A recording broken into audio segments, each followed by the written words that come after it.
Well, you can take your seat belts off. We're going to calm down now a little bit. Isn't he something?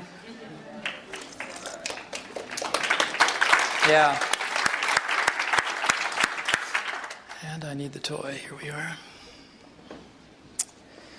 Well, what I'd like to do is to start where Bruce left off. Oh, by the way, just it occurred to me when I was being introduced about the 14 years in the business world, and Doug said, well, something made him transition.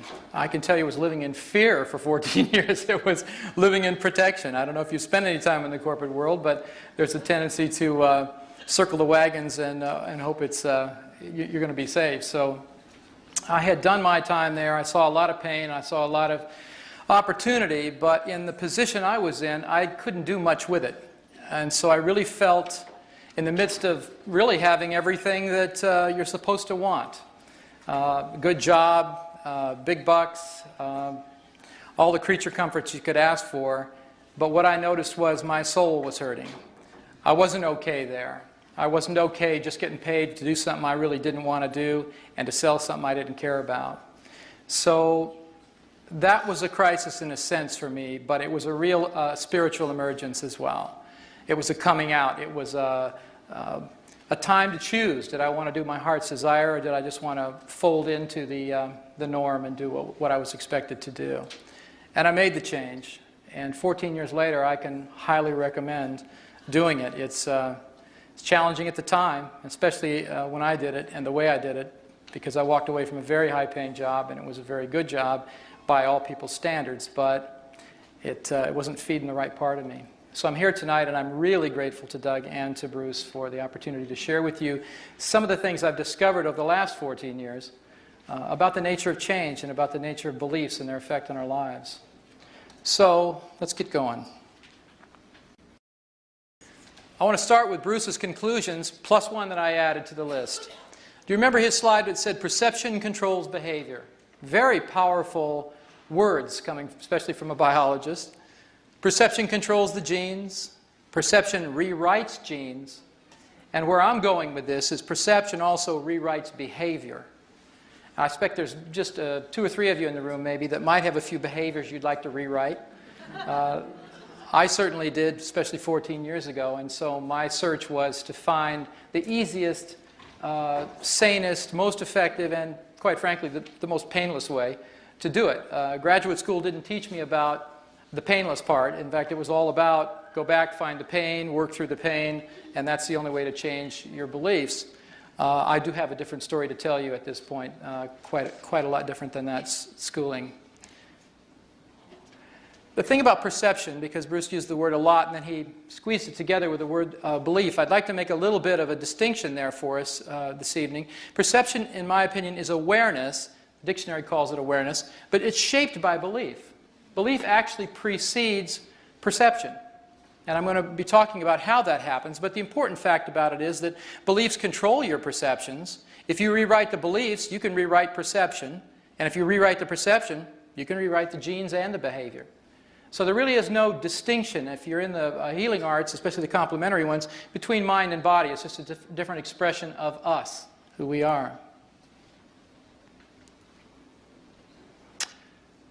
I want to define beliefs as a working definition anyway in the following way. Beliefs are conclusions derived from experience, information and or experience. They can be either conscious or subconscious. And what I mean by this, let me give you an example. Beliefs derived by conclusions from information would be the kind of thing that would happen if you got jury duty and you weren't at the event that's being tried. Let's say it's a criminal case. You weren't there present when the so-called crime was committed, but you're sitting in a jury situation. You're now required to listen to information from 2 attorneys telling you their story, getting you ultimately to come to some truth, some level of belief about what happened in that event you couldn't attend. So you're creating a belief through information alone. The second version of that is experience. Typical experiences say you're 2 years old, imagine, and you've never experienced fire before. So you're crawling around and there's a candle left on and you're getting curious because you haven't had an experience with a candle or fire yet. So as most kids that are 2 years old, they'll move towards anything they don't understand to discover what it is. So you move closer and closer to that candle, and isn't it interesting? So you stick your little hand out, like you do with everything else, to touch it and grab it and see what it is like, and sure enough, you get burned. Well, as soon as you get burned, you've had an experience. Now it's not just curiosity that's associated with that candle. There's an experience and a conclusion that is drawn from touching that fire, which turns into a belief, which ultimately, as I'll show you, affects your future perception of candle. In the beginning, there's not much of a differentiated perception, but after an experience like that, there certainly is. And then I'm going to talk a lot more about the conscious and subconscious mind, because this is where, in my opinion, the greatest amount of ignorance exists in mainstream psychotherapy, is that we've been trying to change subconscious beliefs with lots of conscious means. And it turns out the two minds are so different that it's no wonder it doesn't work very well. Your beliefs actually determine your biological and behavioral reality. If I had to just describe Bruce's presentation in total in one statement, this would be it. Virtually every part of our lives is governed by our belief systems. And we'll talk about that a little more too. Do you remember this slide? Here's the filter representing our belief systems. And if you look at it from this point of view, it's really a powerful thing to witness. Beliefs are really the filters of reality. You don't see the world as it is. You see the world as you are. In fact, you can't not do that. It's the most interesting thing is that each of you sitting out there looking at this presentation are actually having a very different experience of it. You all have the illusion it's the same experience. You'll talk about having been here, but it's not the same experience for you at all. Your set of filters about who I am, what I'm saying, where this place is, how you're feeling right now, that all profoundly affects your experience of this evening. So you think, well, it was a fact, here's what happened. But then you start talking to your friend that you came with or someone else that attended this particular event. They had a very different experience.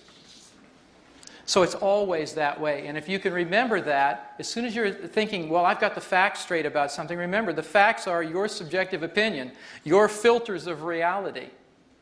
And that's what perceptions are all about. That's what really matters here.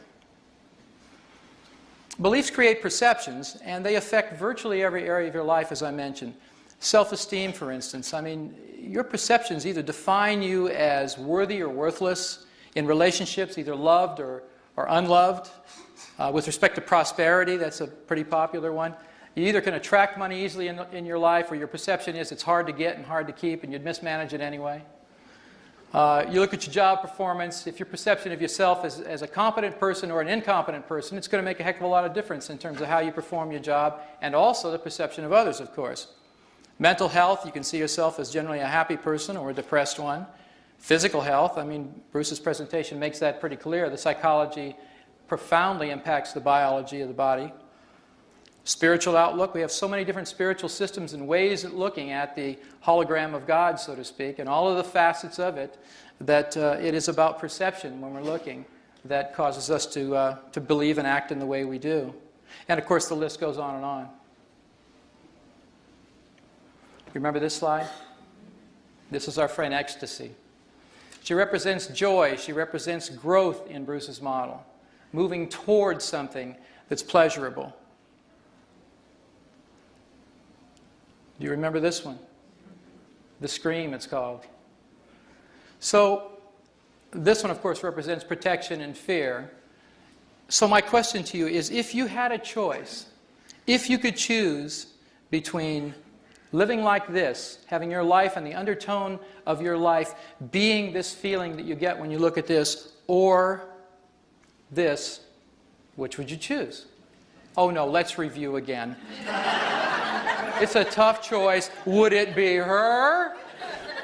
Or would it be him? All right, if you're having any trouble deciding here, or if you've decided you'd prefer this one, I only have one recommendation. See your doctor immediately and get your medication adjusted. Because under normal conditions, people are going to pick her. We want consciously to have our lives work. We want our lives to be filled with joy and pleasure and to look forward to each day. What prevents us from doing that? What is really the bottom line cause? How is it that your life maybe doesn't represent as much of this ecstasy as you'd like to it? have it represent right now. And I'll propose to you that what Bruce was telling you was absolute truth, and I'm just going to add a little bit to it. Whether you're living in growth and protection makes all the difference in the world. What determines that? Well, I can messages as a child versus I can't messages are one of the big ways that that determination happens. If you received more positive input from your environment, generally your parents, for instance, and you were told that you were lovable, you were told that you could accomplish anything, you were told you were good enough, you were told that you were wonderful, then you're probably having a life that reflects that more now than anybody could imagine, versus if you were told more I can't messages. You're not good enough, you'll never amount to anything, you're not smart enough, all those things that many of us heard. Those go in just like experiences. Those are experiences. They're just information driven, they're parentally induced usually, reinforced by society, and so we end up with a series of experiences that either put us primarily in growth or protection from our perception of life. Turns out our childhood programming becomes our habits of perception and behavior. You get your programs early on. By about 5 years old, the psychologists will tell you, your personality is pretty well set. What they mean by that is, you've had enough experiences to draw conclusions about yourself, and now you're either looking at yourself through the growth or protection filters. The good news is, even if you have produced these filters and you have habits that are supporting the perceptions and the behaviors that you don't want, they are changeable. They are changeable. Habits are usually the things that bug us the most because they are what they are. Habits are things that happen out of your conscious awareness. It doesn't seem like you have any control over them. You consciously try to control the habit. You say you're not going to do something, but you do it anyway. So I want to explain to you how the cycle of habituation occurs, why it occurs, and then ultimately how you can break that cycle. These cycles are really self-reinforcing, and let me see if I can explain this to you. I'm going to use the candle as a model because we talked about that earlier. If you're 2 years old and you're having your first encounter with fire, and it happens to be connected to a candle, and you crawl over to this fire, and it's a very interesting thing. You've not formed any opinions about candles or fire yet because you've never touched anything that was hot, and now you do for the first time. All of a sudden you've got an experience. The experience is hurt, ouch. That shapes the perception. The candle's no longer a general thing. Now it's a thing that could create pain. You have a perception of the candle. The perception creates a belief that candles are dangerous, or at least fire is dangerous. You've got it connected to the candle, but the main thing is the fire. That perception then shapes your experience of this candle. The experience reinforces the beliefs. What happens is, the next time you see a candle, instead of crawling over to it and sticking your hand in the candle, your perception of the candle as a possible source of pain keeps you from doing that. The fact that you are not going to go over there and stick your hand in that candle again, you'll never again have the same nebulous sort of perception. You're going to have a very specific perception of candles, and you're going to watch out for it. Now, whether as a child you learned about hot from sticking your hand in the fire and you got burned that way, or as you get older you have more complex experiences, you get burned in other ways. You get burned in relationships, as they say. That's a very complex form of burn, but it's a burn nevertheless. And it usually leaves a mark so that next time when you look at that situation, whether it's a relationship or whatever it was where you got hurt, you're going to move away from that. You're going to move into protection.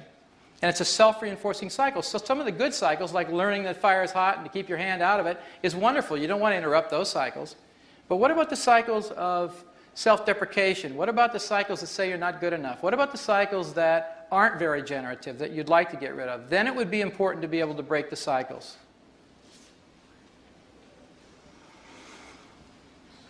Basically, breaking the cycle amounts to rewriting the software of your mind, because then you can change the printout of your experience. As Bruce said so eloquently, it's about your perception. If you can change how you perceive the environment, essentially how you can perceive yourself in the environment, you can change the environment. You'll be treated differently the second you treat yourself differently. We're told that, day in and day out by all the positive thinkers, but they stop at that part. And then what do you do? Well, there is something you can do, but how do you do it? It requires two things, really, information and tools. I'm going to give you a little bit more information, and then we'll get to the tool part. And please understand that with respect to the tools and the confines of my situation tonight, which is 1 hour, not 2 days in a workshop, I'll be able to hopefully demonstrate at least one of the Psych-K change processes that I've developed over the years so that you can get an idea of how quickly a belief you may have had all of your life actually can change, and how you can verify that it's different as soon as it changes. So we'll be doing both things. Now, one of the key pieces of information you need to be aware of that makes all the difference in the world is that you don't have one mind, you have two. I mean, haven't you ever tried to change your mind only to find out your mind is a mind of its own? Bet you have. And I'll bet you relate to some of these things down here, the ways in which people try to do that. If you've ever promised yourself you'd get in shape, but then you didn't. Ever made a New Year's resolution you didn't keep? Ever tried to quit smoking? Try to stop procrastinating. That's a favorite one. You swore you'd never get involved with another relationship, but you do. And the list goes on, and you can fill in your favorite personal one down there about what you've tried to change, and you said you wanted to change it, so there's a conscious intention, a commitment. You're a bright, energetic, committed person, but somehow it just doesn't come off. It doesn't happen, even with your intention focused in that direction.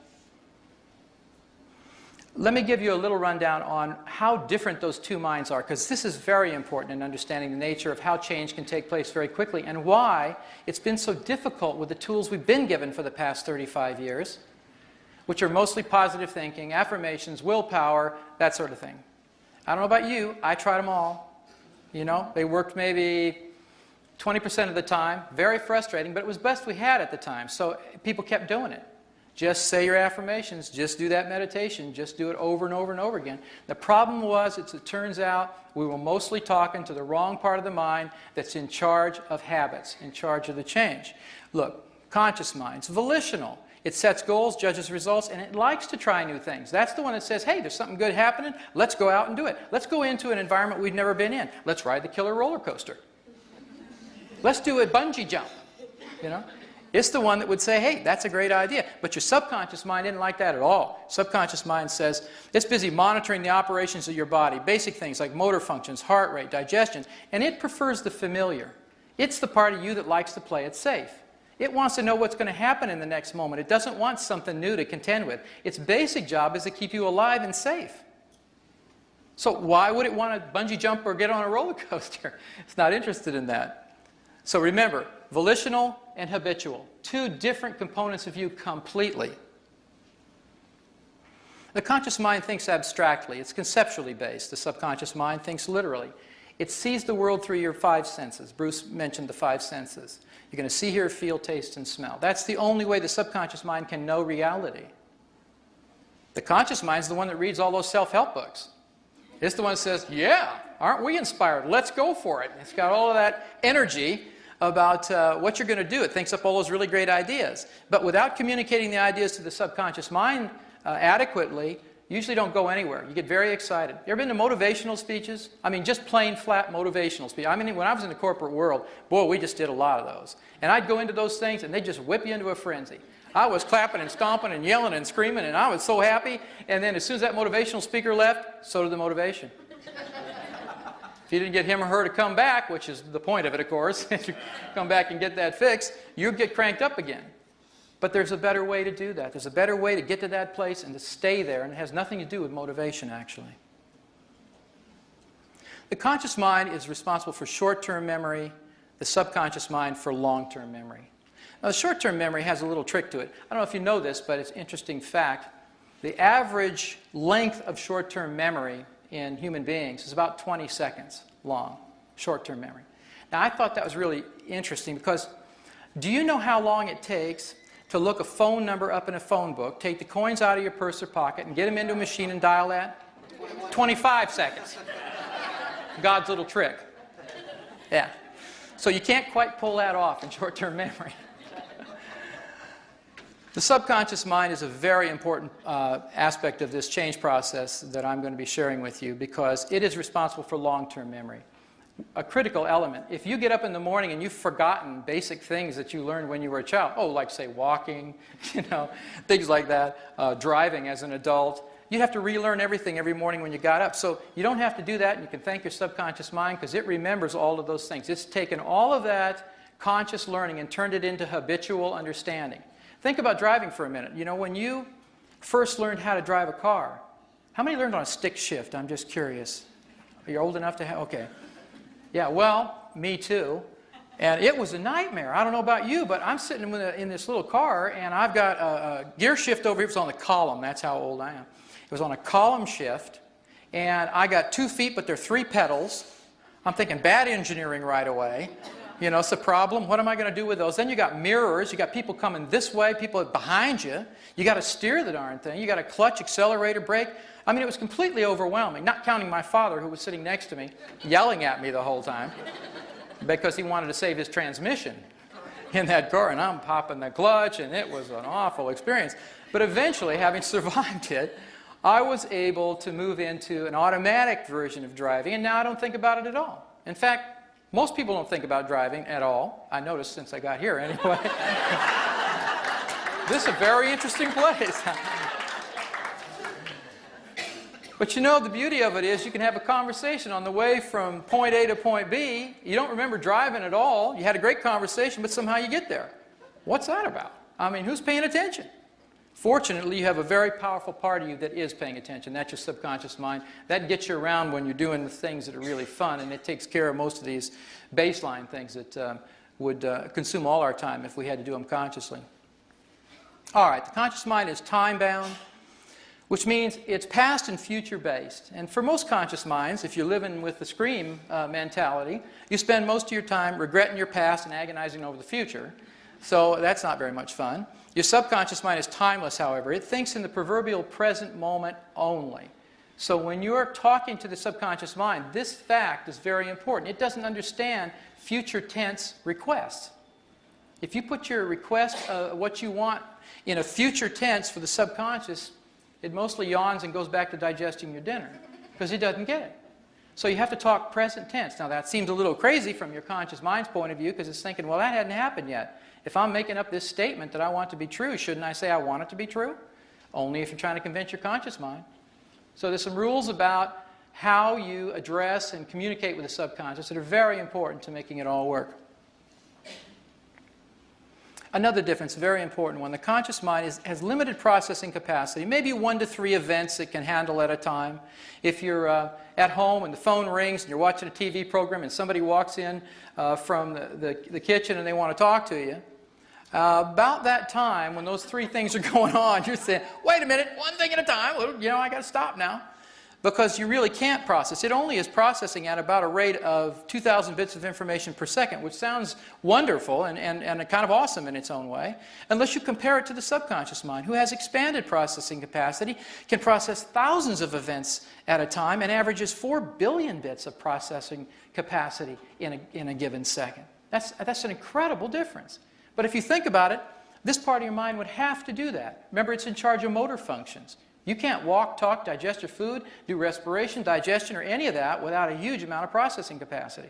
You couldn't sit up in your chairs. Because what you take for granted, you just say, well, I'm going to do that. You turn on your volition part, which is your conscious mind, and say, let's walk from here to there.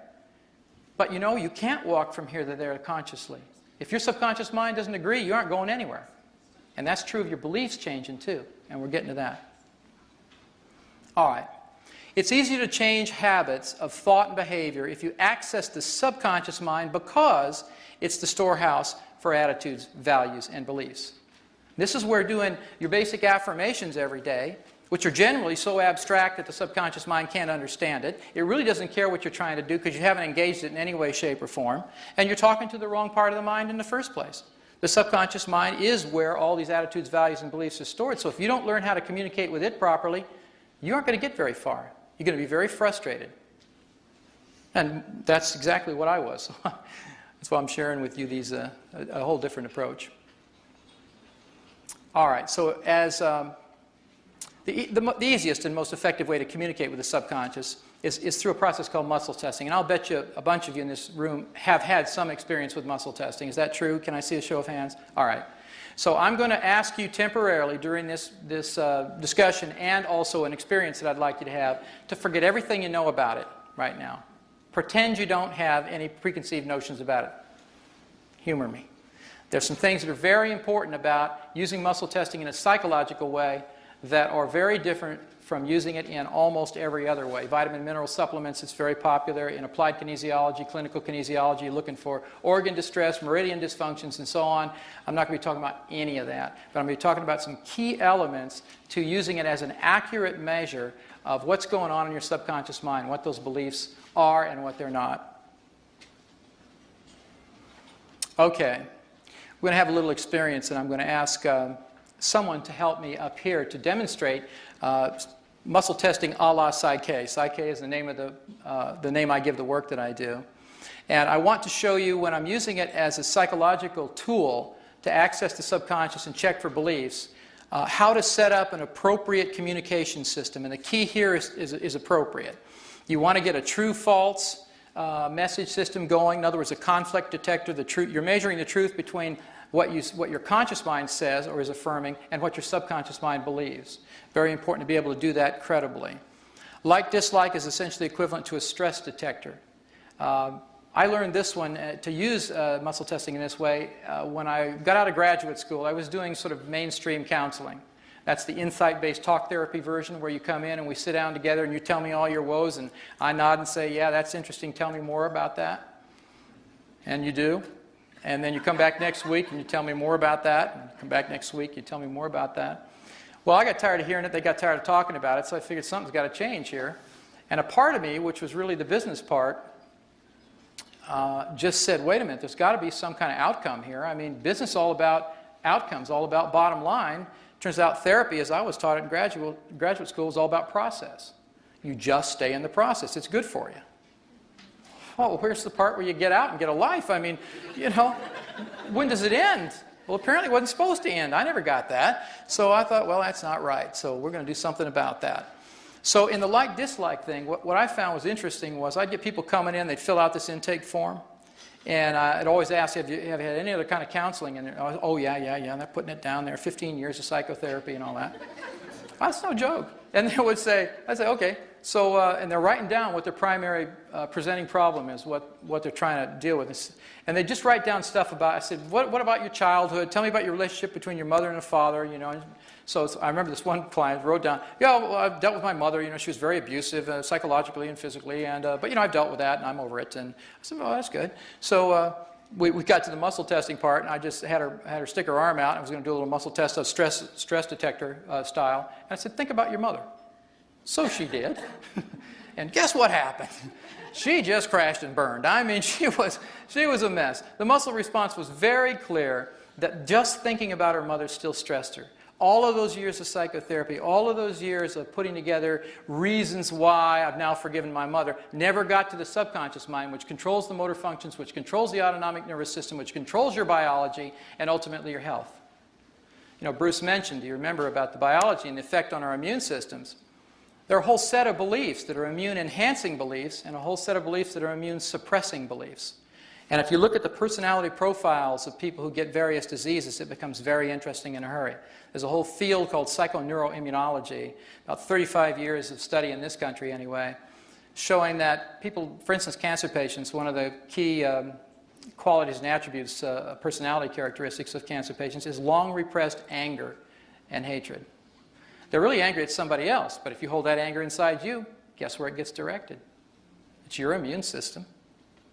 So the question is, how do you let go of stuff like that? We're going to be getting to that.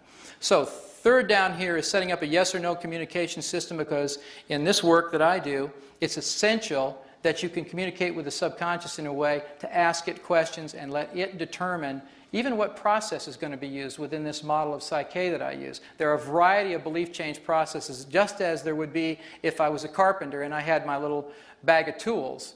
I'd have a pair of pliers and a screwdriver and a hammer at the very least.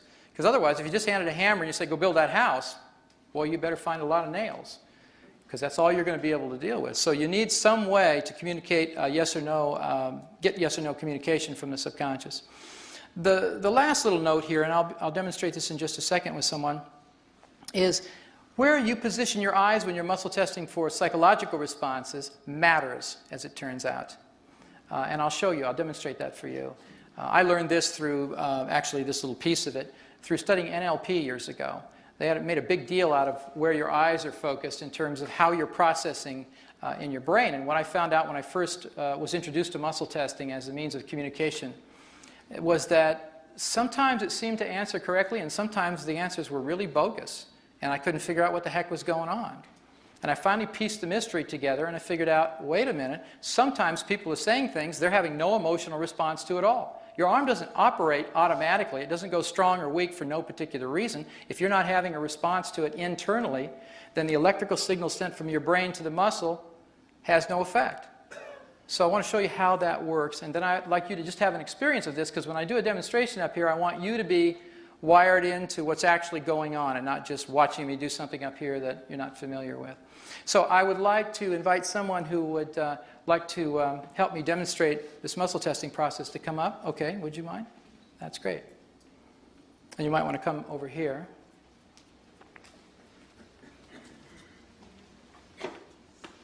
And you are? Juliana. Juliana, if you'll come over here, which arm would you like to use for muscle testing? You most comfortable with this one? Right arm. Okay. So let's see if we can get you in some light and me in some light. This is good. Okay. I'm going to demonstrate all three of these things, and then I'm going to have you do just one for the sake of time and for your experience. But what I'm doing is I'm standing next to Juliana's arm. Rather than in front of her like this, I want her to be able to have clear vision over here and me out of her line of fire. So we're not exchanging too much information in our biofields right now. So Juliana, what I'd like you to do is the following. I'm going to be pressing down on your arm gently. I've got my hand here on your wrist rather than on your hand, and my other hand gently on your shoulder. Okay, I'm going to be pressing down. I want you to resist that pressure, okay? But with your eyes, I'd like you to actually put your nose out here in this direction, and not your head, but just your eyes focused towards the floor. Actually, I'm sorry, you can turn your nose over here. You're doing great. And just put your eyes towards the floor. And hold them right there. I'm going to press down. Let's just do this together. And I'll tell you before I press, because I'm going to say the words, be strong, okay? Okay. Here we go. Be strong. Good. Now, I'm just calibrating to find out what that's like. Am I pressing okay? It's not too hard. It's not? Okay. Let's try out some stuff and see what happens. So we're going to go with the first communication link up here. I'm going to have you say something that we know is true about you, and I'm going to ask you to do this one. This is the one that you will do as an experiment. So I want you to use your name, because it's something your subconscious probably agrees with unless you're going by an alias. So I want you to look down, and out loud, Juliana, I'd like you to say, my name is Juliana. My name is Juliana. And be strong as I press. Good for you. So let's have you lie now. This is a really important thing. In fact, I'll set this up. If you get away with this and you can keep your muscles strong, everybody out here will give you $20. Okay. Hey, pretty good, huh? I just spent your money. I hope you're okay. You're rooting for me now, aren't you? Okay, here's what I want you to do. I want you to, again, with your face out here, but your eyes towards the floor. Let's make you somebody else completely, like some guy named Bill. We'll make you male. Your name is Bill. So I want you to say out loud like you really mean it. Okay. My name is Bill. All right, my name's Bill. Be strong, Bill. And see what happens. I'm pressing gently, but her arm is actually moving down rather than locking in place. I know all of you can't see that exactly, but trust me on this. Can you feel the difference? Yes. Yeah, it's dramatic to her and to me, and I'm pressing very lightly. It's not about pressing harder. It's about when she says something that isn't true, roughly, you can rest your arm, roughly what's happening is equivalent to what happens in a polygraph machine. The brain is actually changing frequencies. The signal is changing. It's going into conflict because there's no file in there, either the gender file, which says she's a female and she's affirming she's male, and the name file crashes because her name isn't Bill, it's Juliana. So two things are going on that create conflict at the brainwave level. The signal, electrical signal from the brain to the muscle is what causes the muscle to go weak. It's not that her muscle mass changes or that I have to press any harder. It's simply a restricted signal because of the confusion, the conflict in the brain. That electrical signal is diminished. The muscle response is much, much weaker. So if you can detect this difference, you can set up this binary code. It's a natural biofeedback mechanism built into every one of us. So if you use it properly, it's very, very wonderful to find out what's going on at levels of your consciousness that you can't find out consciously about. So let's do the next one. Let's do an experiment with like-dislike. So what I'd like you to do is this. I'd simply like you, again, with your face out here, your eyes focused towards the floor, think of something you like, a circumstance, a situation you really like to be in, and get the feeling of being in it, and then let me know when you're there. I would like to be in it? You would like, yeah. Feeling a situation you like to be in. Okay. It can be something you've already done, but you can think about it and go, yeah, I like that. Okay. You got it? You're real strong.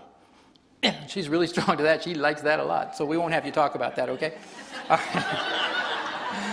Okay. I want you to switch gears. I want you to think of something that you don't like, equally powerful, but the opposite of that pleasant feeling. And take your time and let me know when you've gotten into that feeling. Something you don't like. Oh, you can think of a food or a person or... Okay, okay. Oh, that helped. What was that the person one she went through? Okay. Take your time. You have to get into the experience of it. You let me know when you're feeling the feeling of it. Got it? And be strong. Sure enough. Can you feel that? It's real dramatic over here. So she's going very weak to that feeling. I don't have to know what it is, but I can tell it stresses her. It's real easy. We're using this as a stress detector. And the final one is to set up a yes or no communication system. This can be done very simply. All I want you to do in your mind silently is just repeat the word yes over and over and over in your head. So just listen to it silently. And be strong as I press. Good. Repeat the word no. Hear that over and over. Okay. And be real strong. Feel the difference? Yeah. Can you see a little bit of her movement? Because she's moving and that arm is dropping real easily and I'm pressing very gently. This isn't a wrestling match. I mean, some muscle testers just want to yank on your arm and they got all kinds of agendas and stuff. It isn't about that. It's just pressing hard enough on the arm to detect whether the muscle locks in place or unlocks. Because as long as you're getting strong and weak responses and your intention is clear about what you're testing, you have a really powerful internal communication system going on here. So let me propose the following. Given our seating arrangement, I want to suggest this. Instead of standing like I'm standing with Juliana this way, I want you to, in a minute, you'll be standing up where you are, pick a partner that you're close to, and actually stand facing me and have your arm come out towards the back of the chair in front of you. Stand to the side like this, that way you don't hurt anybody. Because your arm's coming out this way, not to your side. There's not much room to the side. You're going to have your partner do the following thing. I just want you to use the truth detector for right now, just to have this experience. The way this happens is this. You're going to take your hand, put it gently on top of the wrist, not on the hand that bends here, but on the bone up here. Your other hand, just rest it gently on the shoulder of your partner. They're to be looking, their face is straight, but their eyes are looking down. If your eyes are looking down, you will be emotionally connected to the statement you're making. If your eyes move around, this may not work for you. So this is very important. Head straight, chin parallel to the ground, eyes focused down, and then have your partner say, my name is, and use your real name. So one more time, Juliana. My name is Juliana. And be strong. And I want you to say be strong just before you press, okay, to warn the partners. Because if you just jerk like that or you start pressing when they're not ready, you can't tell when the muscle's strong or weak. So let's switch gears. We'll make you somebody else again. This time you can be some guy named Jim. Imagine you're Jim. Say, my name is Jim. My name is Jim. Be strong, Jim. You feel a difference. Yeah, it's really dramatic and you just press gently. I want you to have this experience because after a little while I'm going to use this muscle testing connection to demonstrate one of the belief change processes. So take about, it won't be more than 2 to 5 minutes at the most. I'll yell at you after a while, but I'd like you to have the experience both ways of doing muscle testing this way and just see how it turns out. Thank you very much, Juliana. Go ahead.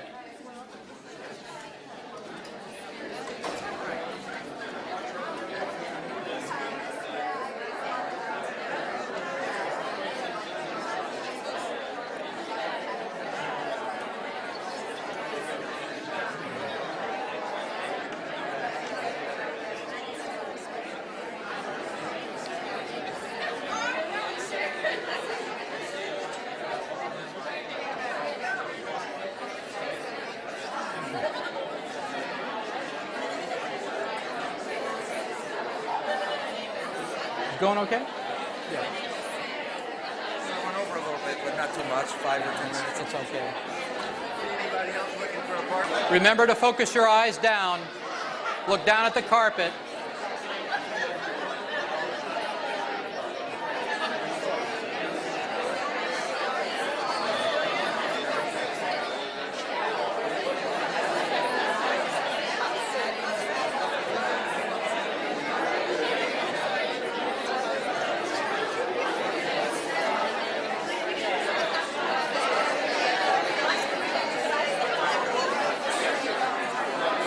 Okay, and when you've finished, have a seat. When you've finished the experience, have a seat, and I'll know you're getting ready.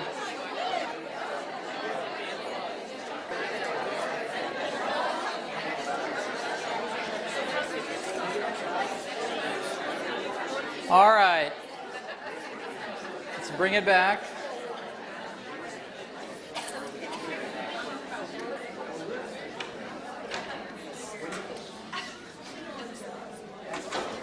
All right, how was that? Is it okay? Work?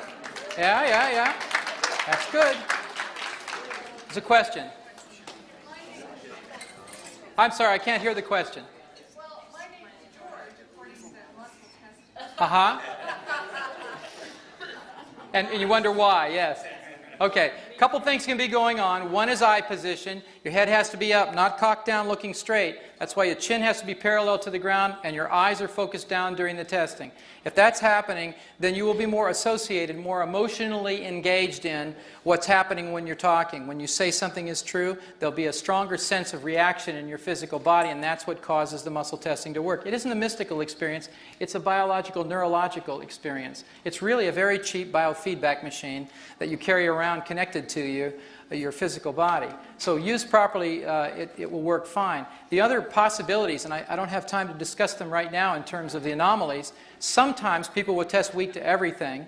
There's a specific reason for that, and it turns out that's an easy correction. Sometimes they'll test strong to everything, no matter where their eyes are looking. And if you're strong to everything, that's another condition in the body that's happening at the time, and there's a corrective procedure for that. But even here, you know, I bet you there 90+% of you had the experience as you normally would, and a small percentage may need some kind of tweaking, in other words, to make it work really well. If you've never experienced muscle testing before, sometimes it can just be plain surprising. You know, it worked. What's that about? Because consciously you walk around thinking you're in control of your body and your behaviors and your responses and all of that, and the fact is mostly you're not. Mostly you have your subconscious mind running the program, both behaviorally and biologically, and you're just not used to accessing it and experiencing it consciously. So muscle testing is a simple way to do that. So, on we go. Not only do you have two minds, you have two hemispheres of the brain. And this is one of the key pieces also associated with the change process. And I'm going to give you just a quick course, Hemispheres 101 here, so we can move along. Most of you are familiar with the basic concept of brain dominance theory. You have a left brain and a right brain, a left hemisphere and right hemisphere. The left side of your brain is really the primary center for logic, linear thinking. It's the primary speech center, so that's where your words come from. It tends to be analytical. It breaks things down into parts rather than putting them together, and it just loves the order and control of things. That's the part of you that thinks it's really good to get to work on time and to get your jobs done on time and can balance your checkbook and all those things that are a function of, you know, ordinary life. So it's a good thing we have that hemisphere. But it's not the hemisphere where you have much fun, I notice. So you want to take into consideration the right brain, the right hemisphere. It's where your emotions are. It's where pictures are made in your head instead of words. It tends to synthesize rather than analyze. It puts things together rather than breaks them apart. And it tends to be the one that enjoys that feeling of being spontaneous and free. So when the weather's great and you could go do something really fun, that's the part that argues, let's go. And the other side says, no, we've got to get our work done first.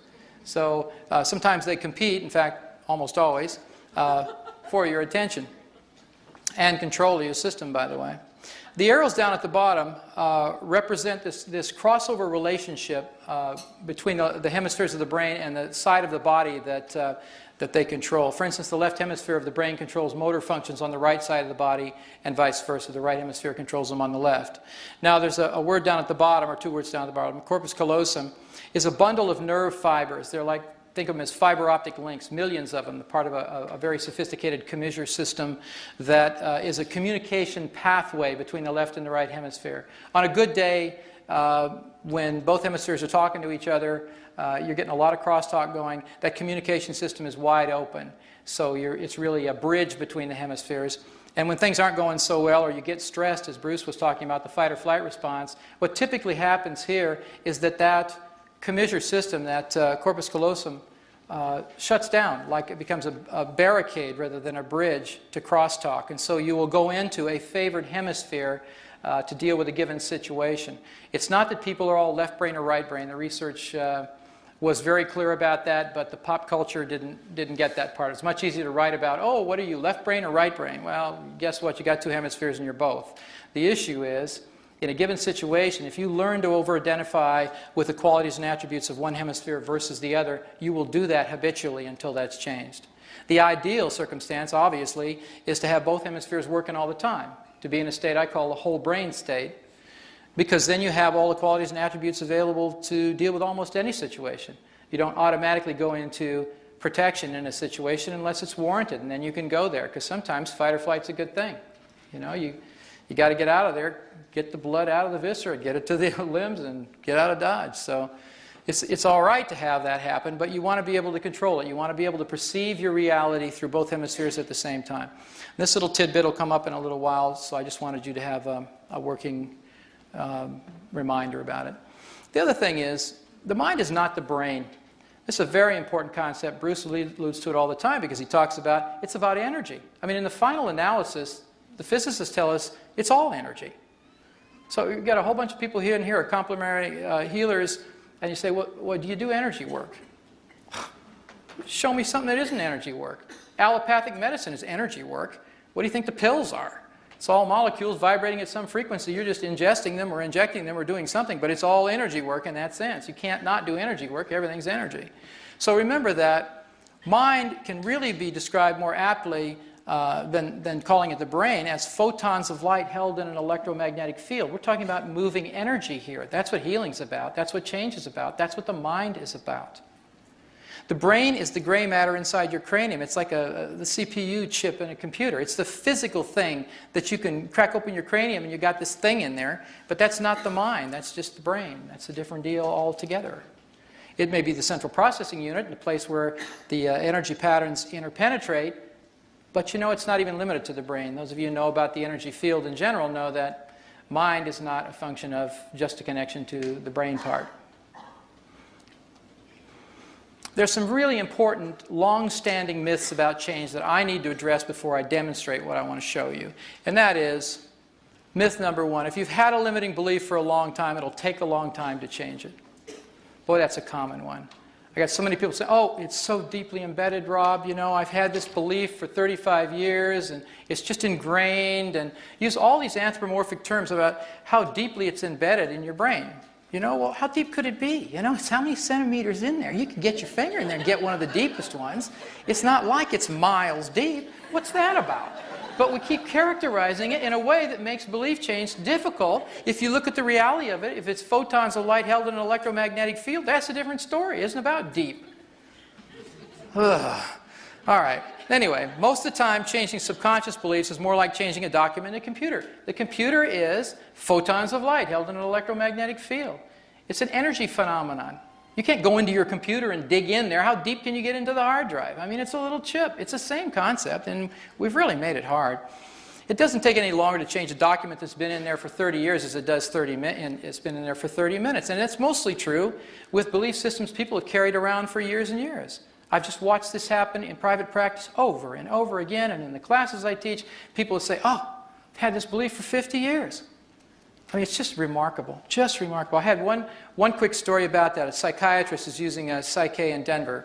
He had taken the classes, and he had, one of his patients was agoraphobic. You're familiar with agoraphobia? It's the fear of being out in the marketplace in open places and so on.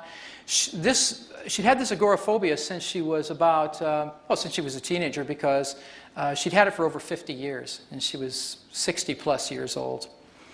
And it turns out it was an event that occurred in the eastern plains of Colorado. Her mother had taken her on a trip, and she was misbehaving, and so the mom said, you know, if you don't get your act together pretty soon, you're going to get out of the car and I'm leaving you. You know, today we'd be all traumatized by that, but back in those days, that's what your parents did. That's how they stayed in control. So the woman actually did stop the car because the kid kept misbehaving, put the child out, and she drove down the road. Well, not very far, but far enough to scare this little kid. And so she comes back, picks up the girl's in tears, piles her in the car, and they take off. Well, didn't take long before the little girl started to show these signs of fear of going out into open places. There are many places that are quite as open as the eastern plains of Colorado. I mean, it's a flat desert-looking place. So she had this association with this place and with this fear, and nothing they had done. They tried drugs, they tried all kinds of therapies of various kinds, and this guy, this psychiatrist, had just taken the Psych-K class, a weekend class, the one I'm teaching this weekend, as a matter of fact, and so he got to a place with her. He just said, look, I've tried everything else. I got to admit, I just went to this weekend workshop. I don't know if this will work or not, if it has anything to do with it. So he didn't really believe in it. And then she didn't believe in it because she said, well, how can something like this affect a biochemical disorder? I mean, how can it work? And they both said, well, what the heck, you know, we'll just give it a shot. They did. And that one session, that agoraphobia disappeared. That woman was out driving a car within a week, going wherever she wanted. She had relatives she hadn't seen in the area unless they came to her house because she couldn't leave her house for all of those years. So it's just, I mean, that was a wonderful story and an amazing testimonial to the fact that I don't care how long you've had something, boils down to photons of light held in an electromagnetic field, and if you can find the address of that belief and you can rewrite that software, you can change the outcome. So keep that in mind when you're saying, oh, I've had that for a long time, that'll be a tough one. Not necessarily. Myth number 2, changing old behaviors and thought patterns is difficult and often painful. This is the no pain, no gain myth. You got to suffer, suffer, suffer first, and then you can change. Not so. Thought patterns and behaviors are caused by perception, beliefs. They're represented by specific configurations of photons of light, the energy we're talking about. Change the field, you change the belief. Change the belief and you change the behavior and thought pattern. So it's all about how do you isolate the belief you want to change, how do you get the subconscious mind to do the work for you instead of making it so hard trying to do it consciously. And we're going to be doing just that. Myth number 3, you need to consciously know what caused the problem in order to change it. Well, if I don't know what caused it, how can I change it? That's the mantra of mainstream psychotherapy, because they're having to change things by figuring out what it was, telling you what happened, giving you this powerful insight, and then making a huge assumption that insight is a sufficient condition to change. Now that's what really turned me around after I got out of graduate school, because I was sitting down doing that really well with people. We got real clear about why they were screwed up. They knew, I knew, but they were still screwed up. Unsatisfactory, unacceptable. You had to figure out a way to change that. How do you get to the behavior? Not just through this ton of awareness. I don't know about you, I'm up to my eyeballs in insights. Spiritual insights, psychological insights, all these insights, and then you got to wonder, well, why does my life look like all these wonderful insights I've got? I mean, true. So the reason is we have been talking to the wrong part of the mind most of the time. So becoming consciously aware of the source of the problem is seldom necessary to change most beliefs or behaviors when you're dealing with the subconscious mind. That's where the power is. That's where the juice is. That's where the storage unit is for your beliefs. It's not about willpower. Okay, let me give you an overview of the process that I use, and this is basically the components of it. Think of it that way. To get the job done in terms of speeding up change, and literally it can happen in just a few minutes. Establishing communication with the subconscious is step 1. I was never taught that in graduate school. In fact, I don't think they mentioned the subconscious except talking about Freud. And Freud, I mean, if you listen to Freud, the subconscious is a place nobody wants to go. I mean, talk about a deep, dark abyss of, repressed sexual desire. And you know the term Freudian slip? You know what that is? That's when you say one thing, but you mean your mother? Yeah. That'd be a Freudian slip. Okay. So nobody wants to go there because they've made it a horrible place to go. But the fact is, it's no more horrible than your hard drive. You go to your hard drive all the time. If you open your computer and you get documents out of there and stuff, that's energy.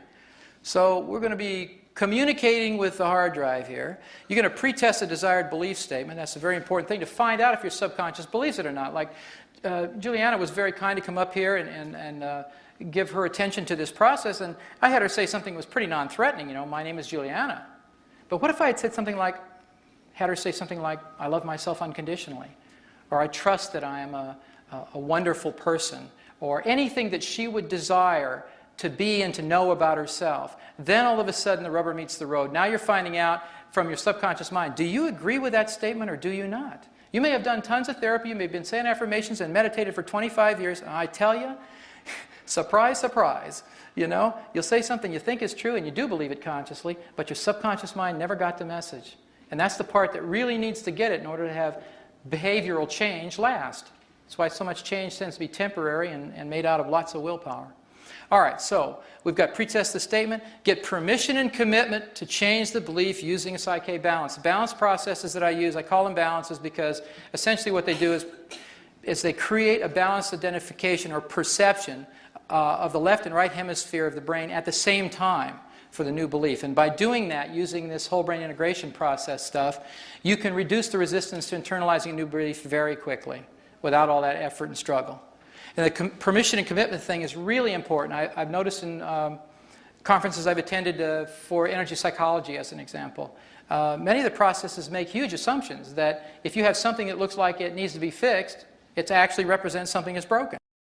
I don't know about you, but a lot of times whatever you call broken is a messenger. That message is there to that pain or difficulty or whatever you call dysfunction is there to teach you something, and you kill the messenger. So I found that it's much wiser to find out from the subconscious. It's even a good idea to do what you're talking about consciously before you do it. It saves you a lot of grief later on, and you don't have to get the proverbial 2x4 returning to get your attention because you managed to get a symptom to go away. This isn't about treating symptoms. It's about the cause of the symptoms.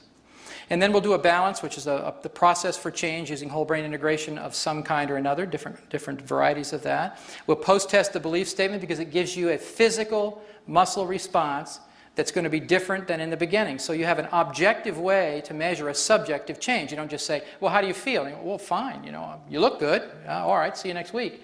It's not that. You know before you leave the interaction whether that belief resides in your subconscious or not. So there's a way to know it for sure.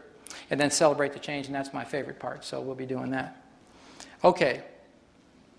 So, let's see. I want you to take a look at some of these messages. What I did was I distilled some of the key messages that over the years of doing psychotherapy, I found that many people internalize from their childhood. You'll never amount to anything. You're worthless. You're not smart enough. No matter how hard you try, it's never good enough. Money's hard to come by and hard to keep.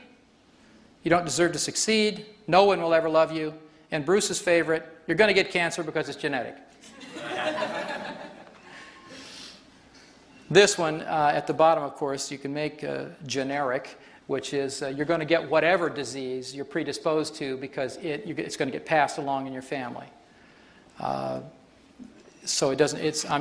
I'm just putting it out there to let you know that it doesn't matter what disease you put in this category of cancer. It's the same notion that I'm helpless and the situation is hopeless. I'm just going to get what I'm getting passed along. So these may be some of the messages that you got. And the question is, what if you could change them? What if you could have anything on this list? What if anything on this list could be true for you? What I'm going to ask next is, I'm going to ask somebody else to come back up to the stage, and I'm going to facilitate a process, first of all, to discover whether the belief that seems desirable to you is currently true in your subconscious, and if it isn't, then I'm going to facilitate a process to make it so. It'll take just a few minutes to do that.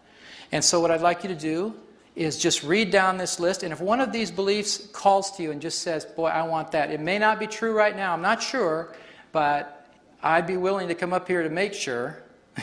Would you have one? Okay. Come on up. Yeah.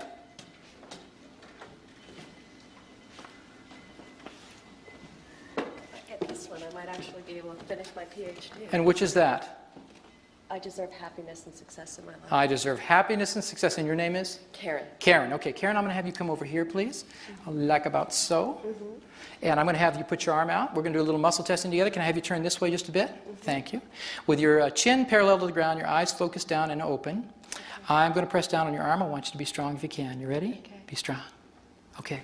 So we're going to do what we did initially to establish communication, because I haven't gotten a weak signal, so I don't know what that's like in Karen's system. So I want you to say out loud, my name is Karen. My name is Karen. Be strong, Karen. Good. Say, my name is Frank. Be a guy named Frank. My name is Frank. Strong, Frank. Okay, can you feel a difference in that? Okay, I'm not pressing hard. I don't want to press hard. I'm not trying to make this dramatic. I'm just trying to press hard enough that she can tell when the muscle locks in place and when it unlocks. So we're getting a very clear signal here. Just for fun, I want you to do in your mind silently, repeat the word yes. Hear that over and over in your head. And be strong as I press. Okay, repeat the word no over and over. And again, be strong as I press. Good, you feel the difference? Yeah. Big difference. Okay, Yeah. So what we're going to do is we're going to make this a little juicier now. We're going to have Karen actually say her desired statement out loud. We're going to test it against what the subconscious mind currently has residing in there as a set of beliefs and see if she has any beliefs that support that. She may actually not believe it consciously. It's possible she could already believe it subconsciously, and we don't know that until we test. So if you put your arm out again, I'm going to have you say your statement out loud, which is, I deserve happiness and success in my life. Look down and say that like you mean it. Okay, I deserve happiness and success in my life. And be real strong. Oh, nice try. Please, God, make it work. That's about wanting it with all your heart and soul, but not having the program to support it. And that's what I mean. You know, you think, oh, geez, I've tried it, and I want that, and I'm really desirous, and oh, I'm all lined up. And your subconscious says, sorry, you know, no software for that one. All right. So what I'm going to do now is I'm going to demonstrate a change process. And this is different than teaching it, so please forgive me in terms of not being able to have the time to explain each little detail. That's why it's a 2-day workshop. I can't make that into this hour or so that we have together. But I'm going to facilitate this with her by going through the protocol, generic protocol I showed you, and we'll see what happens. So if you put your arm out for a minute, please. Okay. First of all, we're going to get permission and commitment. We've already tested the statement. We know that you're weak to the statement. The goal is to get her to be strong to the statement. Right now, she tests weak, although she's really wanting to be strong. And I can understand that. All right, so I'm going to ask a couple questions. You don't have to repeat any of this out loud. Just listen. And then I'm going to muscle test for yes and no responses and so on, okay? Okay.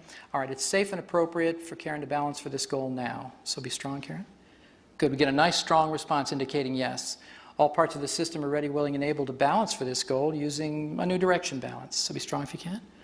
Good. All right, her subconscious mind just agreed to one of the several Psych-K patterns. You might be asking yourself, how could she know what that is? Well, I'm not asking her conscious mind. Turns out I'm asking her subconscious mind. And the real magic of this is lots of information is shared subconsciously that you're not aware of at all. Every time you walk into a room, especially if you're as close as I am to her right now, much information at the 4 billion bit processing level is being exchanged between us. So if I know what a new direction balance is, turns out I do, I muscle test her and her subconscious mind can actually give me a response to that because it can access my hard drive. It's very interesting about this stuff because I did it in foreign languages just to prove this to myself. What a trip. I got muscle tested in Mandarin Chinese, and my subconscious mind knew what this person was saying. All the muscle responses were correct for the questions that she was asking. So it gets really interesting in a hurry. All right, so here we go. We've gotten as far as doing the actual change process. I'm going to require a chair for this, so if you'll hold on right here, I'm going to grab one. Or I'm not. Oh, here it is. Thank you. All right, I'm going to put you right there, and you can sit down in that chair. Okay? So what we're going to do next is we're going to utilize some of this left-right brain integration technology I spoke about. We're going to set up a system so that Karen's mind can maximize her perception, left and right brain at the same time, while she internalizes this new belief. This is different than just saying affirmations, and I'll explain a little bit about that while she's going through the process. To determine the best way for her to achieve this left-right brain integration, we're going to use her physical body because it's an electrical system. If she crosses her ankle one over the other, her electrical field actually changes. I don't know if you know that, but when you cross your ankles or your legs, you're really changing the field in your entire body. Same with your wrists. Any place you can cross the midline of your body makes a different electrical circuit, just like a circuit board. So watch what happens. If you put your arm out like so, please, and cross one ankle over the other, it doesn't matter which one, looking down again with your eyes, I'm going to press down, you see if you can be strong. Okay, switch your ankles the opposite way. Let's see if it makes any difference when I test. And be strong now. Ooh, you see the difference? Go back this other way. Apparently there is a clear preference here. Be strong.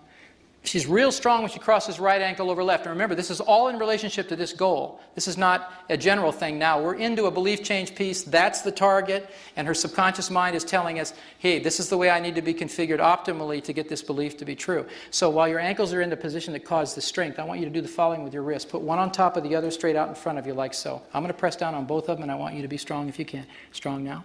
Okay, switch them the other way. Let's see if it makes any difference. Be strong now. You tell me which one feels stronger. Go back to the other way. Be strong now. Okay, and back the other way. Be strong. Yeah, this way does, doesn't it? Like so. Yeah.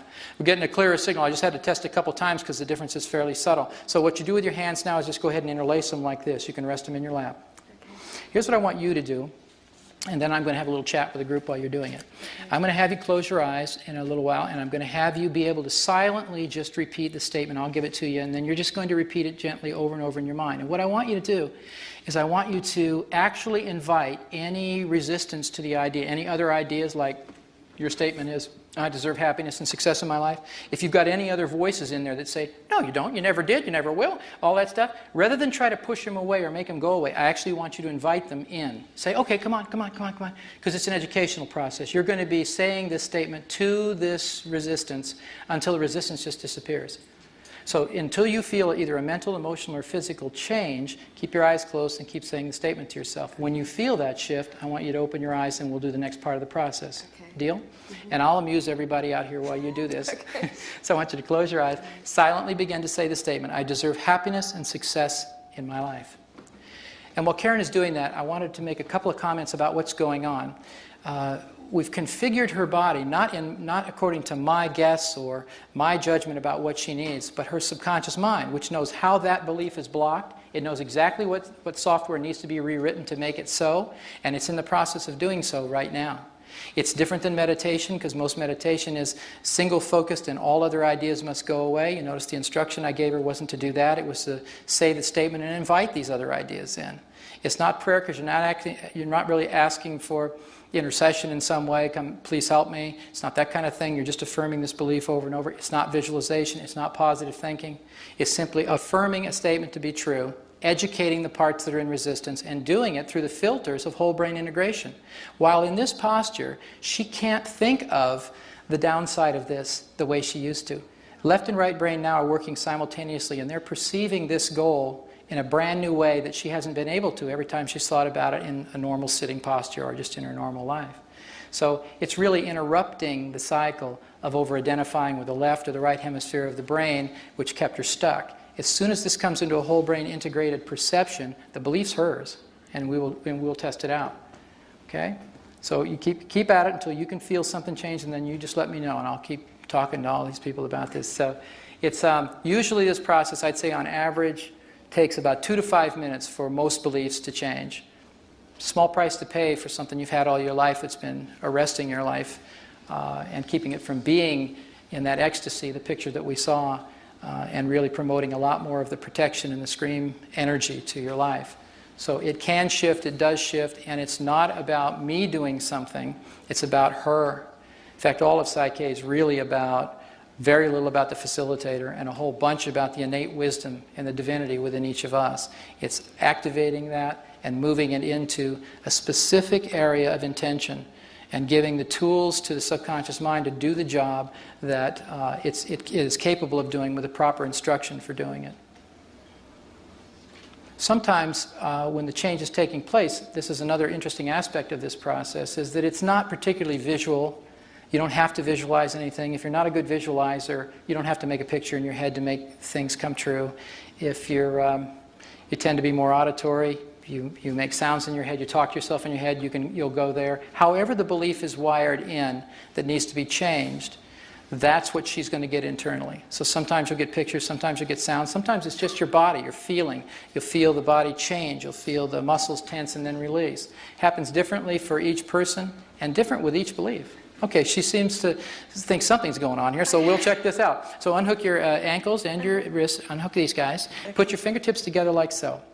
Just hold them there. This is equivalent to the save command. If you think about what she was just doing in a computer metaphor, she was editing the documents that kept her from believing she deserves this life that's going to work. Then we're saving this to the hard drive. We're making it a permanent document in her subconscious mind so that it won't just go away. It's the same thing as you always save your work before you turn your computer off, you know, so it's there when you get it next time. Same idea, so you can let go of that. Put your arm out to your side. I'm just going to test to see where we are with the process right now. This is a sort of intermediate deal. So just listen. This process is complete, so be strong if you can. Good. I get a nice strong response. You can stand back up, please. I'm going to remove the chair here. We're at a place where her subconscious just reported to me, I've had enough of that. I got it. Thank you. So we're going to verify it and see if that's really true. So I'm going to press a lot harder than I've been pressing just to make sure if this is true, that there's no doubt it is.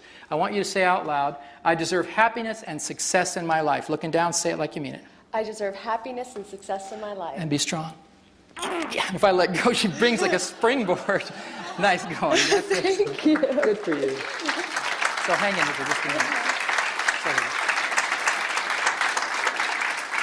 So I'm just wondering if, Karen, would you mind saying a little bit about what was going on while you were sitting down there? Well, I started saying all the things, you know, no you don't, everybody's going to be jealous of you, you have to feel guilty, and then all of a sudden it was like, well, wait a minute, God wants everybody to be happy and successful in their life. And if God wants everybody to be happy and successful in their life, God wants you to be happy and successful in your life. Bingo. And when I went through that process, it just, you know, it was very logically based. Mm-hmm. If this, then that, you know. So did you tend to hear, was that a conversation going on in your head more than anything else? But then as soon as I realized that, I felt like just kind of like a lifting, like a happiness type of thing. Well, I think that I deserve happiness and success. Might have something to do with the feeling getting to come in for a change. She went from the scream to the ecstasy pretty quickly right there. Thank you very much. Enjoy the change. Okay. Yeah. Thank you for volunteering. Okay. So, what'd that take? Maybe 5 minutes while I was trying to keep you distracted, so she had some, I mean, consider the circumstances. This is the worst possible place, on a stage with people in an audience doing belief change work, and it works anyway. Imagine if you had the privacy of your own home and one other person to work with and you didn't have an audience the whole time. How simple things are. It's just been remarkable, my experience in the change work. When this work came in, and I can say came in because I didn't sit down and analytically develop Psych-K. It really was one of those born out of a moment of terrible frustration with graduate school training and other things I'd tried. All of a sudden, entire patterns of change were just downloaded in my computer. I went in my house literally and typed the information into a computer and said, okay, that's interesting. I wonder what that's about. And then I just read off the sheets and learned the work that way. It was very interesting. And this was 14 years ago.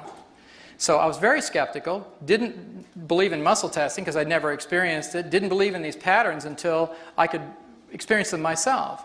And when I saw the really miraculous changes that were taking place in short periods of time, physically, emotionally, spiritually for people, I finally just said, okay, thank you, and I'll do it.